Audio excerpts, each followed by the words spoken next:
This is Eric Broom for Module 17.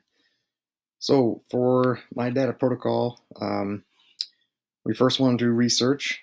Step one, researching all the previously collected data. Okay, so we're looking over everything that maybe we've tried in the past, tools we've used in the past, and collect that data and see where those gaps came from. Okay, then step two, we need to collect and analyze the current year's data. Okay, and kind of compare that to our previous data and see where those gaps are appearing and where we're slacking at. Okay, then we move to step three, and we want to analyze that data. So we're going to work together. We're going to analyze the subgroups of that data and how we can use it productively. Okay, so going into step four, now that we've analyzed it, we can look at the action plan. Okay, so we're going to discuss what tools we want to use. We're going to discuss how often it's going to be collected. We're going to discuss future dates that, assuming we're meeting as teams and analyzing as a team, what dates, how often we should meet to evaluate progress. And then we need to think about our very first step of action, how we're going to implement this plan. Okay, so then we look at step five. Okay, now we're going to implement changes based on the data and get that plan going.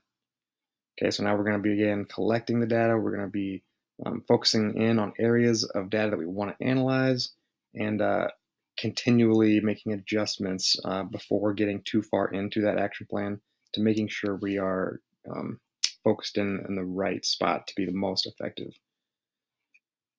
Okay, so then assuming maybe that's the whole semester we've gone through and done all that, now we need to reevaluate. Okay, we need to look at those steps 2 through 5 and restart the cycle for second semester. So take a look at this newly collected data, take it to the leadership team, show the findings, the learning gaps, why we collected that specific data, and what our next steps are. Okay, then we're going to run here and we're going to look at our teacher data flow chart they would use. We could use this at the beginning and the end, possibly, of those cycles. So first, what subjects and standards are you going to analyze, or did you analyze? We're going to look at what tools did you use and why did you choose those tools? Maybe you changed tools midway. How often did you collect the data and why did you collect data at those certain times? Okay, then we're going to look at initial pros and cons to your data collection cycle. What worked well, what didn't. And then we're going to look at the end of the cycle. So what were your findings? And then we're going to look at what changes will you make for the next cycle. Okay. So that is what we have for our teacher data flow chart. And we have our 6-step process for our data protocol.